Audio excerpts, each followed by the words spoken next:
Pengusaha yang hebat itu bukan pengusaha di atas dan di atas terus. Pengusaha yang hebat itu adalah dari bawah, naik ke atas, terus jatuh, naik lagi. Jadi dunia jatuh bangun. Itulah pengusaha hebat sesungguhnya. Uang saya tidak pernah menjadikan sebagai tujuan hidup. Jadi apa yang menjadi tujuan hidup? Tujuan hidup saya adalah bagaimana menjadi rahmatan lil alamin. Berguna bagi orang lain. Uang itu hanya fasilitas saja. Fasilitas untuk saya berguna bagi orang lain. Karena saya sebagai orang muslim, sebaik-baiknya orang itu harus menjadi rahmat bagi yang lain. Kami itu kan cuman daunnya atap rumbia itu Bang. Iya. Kemudian dindingnya itu cuman hasil cincangan dari bambu. Dan kami itu cuma kamar satu untuk ayah ibu kami.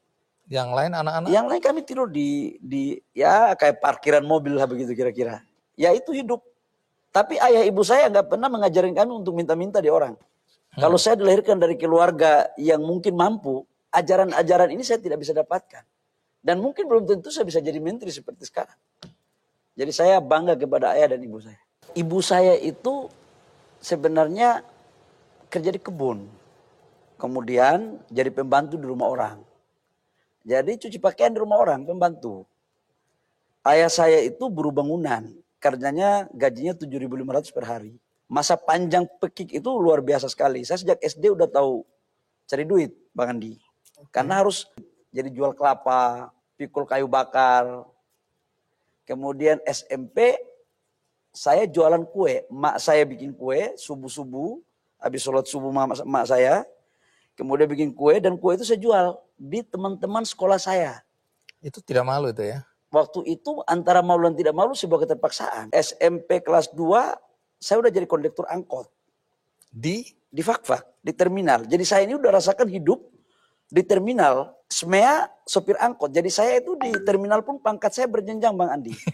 Jadi kondektur angkot dulu, baru jadi sopir angkot. Di situ baru berangkat kuliah di Jayapura. Berangkat kuliah pun dari Fak-Fak ke Jayapura kan Bang Andi kan tahu. Kita naik perintis 2 minggu baru tiba di Jayapura. Karena singgah di kecamatan-kecamatan kan. Kapal itu muatnya ayam-ayam, kambing-kambing, ya kan. Sayur-sayur. Untung aja cuma 2 minggu. Kalau lebih dari 2 minggu saya tahu bahasa kambing juga dalam kapal. Karena bergabung kita. Saya itu hidup dari 0 tahun sampai 26 tahun. Hidup saya itu setengah manusia. Maksudnya karena apa? Penderitaan. Kemiskinan terus gitu. Capek saya lihat itu. 26 tahun ke sini baru alhamdulillah jadi manusia seutuhnya lah. Saya S1 hampir 7 tahun. Kenapa? Karena saya jadi aktivis. Jadi waktu saya kuliah, saya semester 4 udah sekretaris senat. Begitu sekretaris senat, saya bilang selamat tinggal penderitaan. Kenapa begitu? Karena sudah banyak mainan yang kita bisa mainkan. Sudah banyak kenalan, udah bisa membuat kegiatan.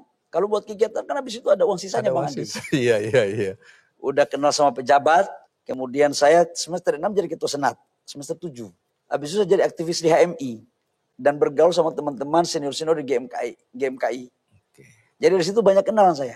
Jadi saya itu kuliah punya 3 konsep. Apa itu? Sukses kuliah, sukses organisasi, sukses kerja. Saya waktu kuliah semester 8 itu sudah saya berpikir bahwa saya tidak mau jadi PNS. Saya tidak mau jadi karyawan. Saya udah mulai berpikir waktu itu begini, saya aktivis, saya suka minta uang di senior.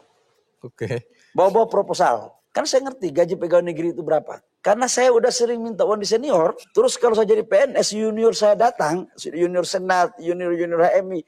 Datang minta duit. Gaji tidak cukup untuk kasih junior. Dan saya bilang, masa saya harus miskin lagi? Sudah lahir miskin, sekolah miskin, kuliah miskin. Masa setelah kuliah saya harus miskin lagi gitu. Artinya apa? Berangkat dari sebuah komitmen pada diri saya. Insya Allah saya harus mengakhiri kemiskinan. Dan cara untuk mengakhiri kemiskinan ini, saya harus jadi pengusaha. Jangan jadi pegawai negeri. Usaha apa aja yang pernah di... Dulu itu palu gada. Lu mau gua ada. Jadi dulu ada bahasa anekdot saya itu, saya bilang begini, setan pun kalau bisa dijadikan duit, kita jadikan duit. Tapi bisnis saya dulu saya lakukan itu adalah kayu, trading ya. Kita trading kayu, kemudian kita mulai masuk untuk bagaimana melakukan kerjasama dengan Kopermas, dengan HPH, kemudian semacam-macam. Pernah jatuh, kemudian bangkit lagi. Yang membuat kita tidak bisa maju itu, karena nggak mau bekerja keras, ada rasa malu yang menghantui, dan menyalahkan gengsi keadaan yang selalu ada pada kita, tidak percaya diri yang selalu ada. Ini adalah persoalan besar yang selalu menghantui bagi generasi-generasi, khususnya dari saudara-saudara kita di daerah. Kita hilangkan itu, kita nggak boleh minder. Kalian mau sukses di dunia usaha, pengusaha di Indonesia ini kan cuma dua Bang Andi. Apa itu? Satu by nasab, satu by nasib. Bedanya apa itu? Kalau by nasab, itu adalah pengusaha yang menjalankan usaha turunan kedua, ketiga. Artinya dari lahir sudah kaya. Kalau by nasib, ya seperti saya. Kalau nasib nggak bagus, ya jadi monyet. Kan kira-kira begitu. Tapi untuk generasi ke depan, harusnya pengusahanya namanya by design. Nah by design ini adalah gabungan antara by nasab dan by nasib. Yang nanti akan mereka akan menjadi pemimpin dan pemain ekonomi bangsa ini. Bang Andi.